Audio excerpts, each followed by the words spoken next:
nós temos essa surpreendente reforma dos tributos sobre a renda. Eu estou chamando isso de mini-reforma, que é o ponto que nós estamos mais atordoados nos últimos dias, é por conta disso. Que foi o projeto de lei 1087/2025, olha aí, 2025, e que foi convertido na semana retrasada na lei 15.270 de 2025. Mini-reforma do imposto de renda. Antes, quem ganhava 2.000 e pouco, próximo de 3.000 reais, do assalariado, já pagava imposto de renda. Agora subiu para 5. Então, quem ganha até 5.000 não vai pagar mais imposto de renda. Então, nas folhas de pagamento dos trabalhadores, vai realmente diminuir significativamente o imposto de renda retido deles, né? Então, essa é a grande mudança. Enquanto esse projeto de lei estava tramitando, só se falava disso, que ia aumentar a isenção. Mas, nessa mesma lei, vem essa tributação aqui dos lucros acima de 50.000 reais. É uma forma de compensar, né? O que o governo vai deixar de arrecadar da maioria da população vai incidir aqui. A origem vai vir das grandes rendas, dos ricos, né? A linguagem utilizada é essa, dos ricos. Os lucros mensais pagos aos sócios acima de 50.000 reais vai sofrer retenção de 10%, tá? Junto com essa retenção de 10%, que hoje é isento, há muitos anos, tem aproximadamente 30 anos que os lucros são isentos. O sócio da empresa, ele tem prolabore, que é o salário dele, e ele recebe também das sobras que a empresa tem, trabalha para ter sobra, a sobra distribui lucro, cai lá na declaração de imposto de renda, isso isento. Então é fantástico, é muito bom mesmo. E isso tem muito tempo que é isento e agora vai deixar de ser. Já teve vários projetos de lei que tentou modificar isso e nunca deu certo. Agora deu, né? Só que ficou com essa ressalva acima de 50.000. Exceções. Aí, assim, tem uma dúvida, eu até pontuei aqui um ponto que está um debate imenso entre os tributaristas, assim, se as empresas do Simples Nacional, a maioria aqui eu acho que é a empresa do Simples Nacional, se as empresas do Simples Nacional também tem que fazer essa retenção de 10%, porque aí a pessoa jurídica vai reter. Igual a pessoa jurídica retém dos funcionários, vai reter dos lucros. Se essa pessoa jurídica for optante pelo Simples, tem que reter esses 10%, sim ou não? Aí a lei não ficou clara, né? Infelizmente as legislações no Brasil, elas têm essa tendência e agora tem piorado muito. São legislações feitas assim com muita agilidade e que ficam incompletas, ficam inconclusivas, ficam cheias de espaço para interpretação, e esse é um. As empresas do Simples têm que reter ou não? Porque a lei do Simples fala que é isento. Só que essa lei que mudou fala que é todas. E aí, qual que vai prevalecer? Isso com certeza vai para o judiciário. Enfim, mas o fato é que, independente se a empresa do Simples tem a obrigação de reter ou não do seu sócio, o sócio lá na declaração de imposto de renda vai ter que pagar. Não muda. Esse debate não contribui em nada para os sócios das empresas, né, optantes pelo Simples Nacional. Porque na declaração de imposto de renda vai mudar. Então hoje na declaração de imposto de renda faz-se a apuração do imposto de renda com a tabela progressiva lá, que todo mundo conhece. Que começa com 7,5, vai até 27 e gera lá um imposto. Normalmente na hora de declarar gera uma diferença a pagar. Alguns casos restitui, mas o empresário normalmente gera uma diferença a pagar.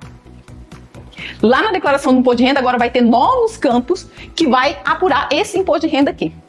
No fechamento da declaração, se a pessoa, qualquer pessoa do Brasil, tiver rendimentos acima de 600.000 reais por ano, aí vai começar a incidir esse percentual.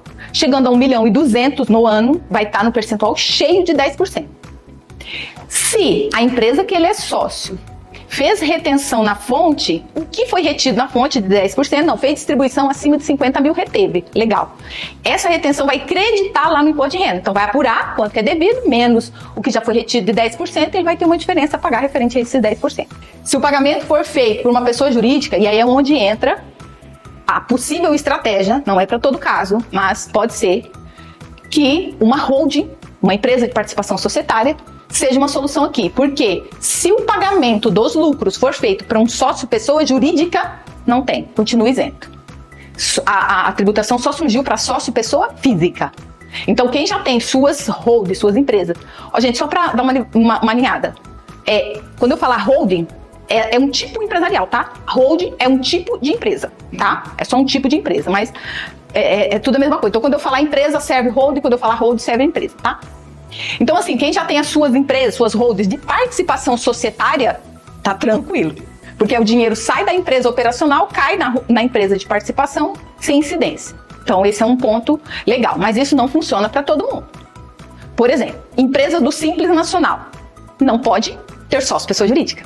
Empresa do Simples Nacional, para continuar no regime, ela tem que atender vários requisitos. Não pode ter débito, não pode ter sócio no exterior e não pode ter sócio pessoa jurídica. E nem pode a empresa ser sócia de outra empresa. Então é só CPF. Então, essa solução aqui não serve para quem está enquadrado no Simples, a não ser que saia do Simples. Pode ser. A gente vai falar mais adiante quando a gente estiver falando da reforma do consumo. Pode ser que, conforme o caso, a opção é sair do Simples. Aqui eu já expliquei, né, que os valores retidos vão ser ajustados na declaração de imposto de renda.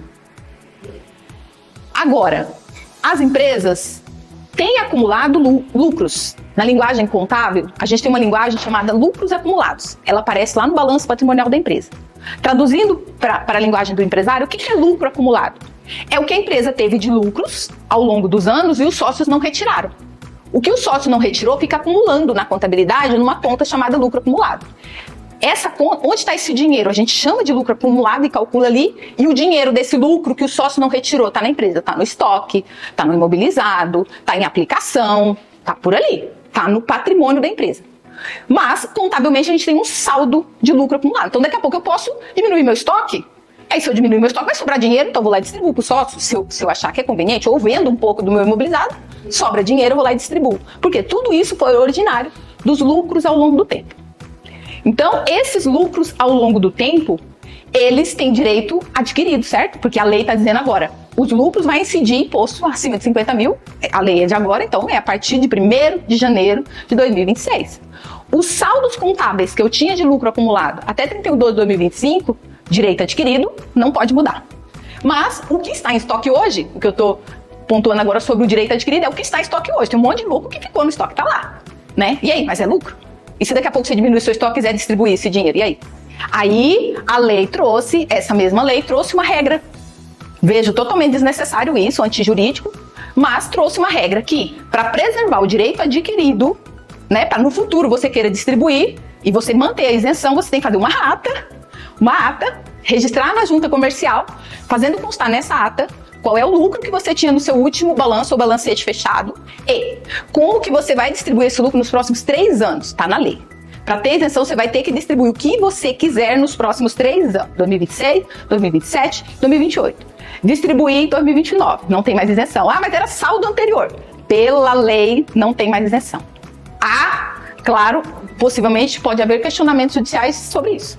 Mas, na dúvida, nós que estamos da técnica contábil, o que a gente está fazendo lá na nossa empresa mesmo, a gente está correndo, a gente fez uma seleção de todos os clientes que têm lucros relevantes, né? A gente tem dúvida, mas ele vai distribuir mais de 50 mil por mês ou não? Não temos certeza, mas se o lucro que ele tem acumulado no balanço dele é relevante, a gente está correndo para fazer ata, para preservar aquele saldo lá.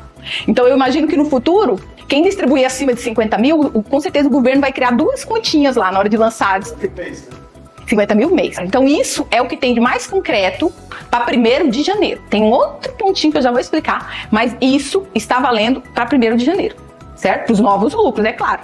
Que quem está fazendo as atas tem lucro anterior, em janeiro, provavelmente, o ano que vem, a gente não vai distribuir os novos lucros, a gente vai distribuir os lucros velhos, que estão lá na conta, a gente vai dando baixa naqueles velhos. Então, talvez, né, a gente fique alguns anos, a depender da empresa, a depender do quanto ela distribui lucro, sem pagar imposto, né? Mas vai chegar um momento, a hora que acabar esses lucros velhos, aí, todos os lucros que foram gerados no mês a mês. O que é gerar lucro? É o mês a mês.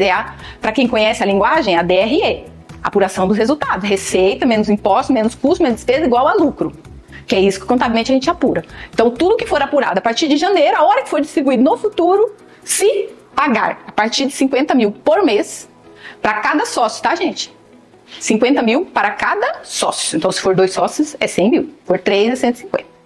Quem tem lucro alto, que a gente viu que compensa preservar, a gente está em contato. Ó, vamos fazer ata, né? Vamos fazer ata. A gente está em diálogo para preservar esse saldo aí.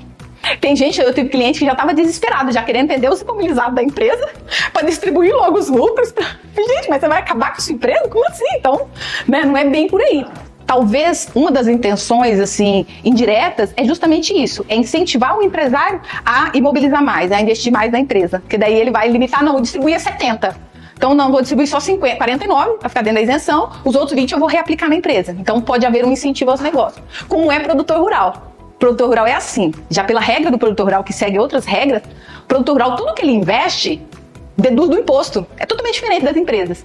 Então, o produtor, por exemplo, tem produtor que não é capaz de comprar uma casa na cidade. Por quê? Porque se ele compra uma casa, sobre aquele lucro da atividade rural que ele usou para comprar a casa, ele tem que pagar imposto. Então o que ele faz? Ele reinveste na atividade rural. Porque tudo que ele reinveste, ele deixa de pagar o tipo de imposto que ele paga. Então vai trazer um pouquinho isso para os demais negócios.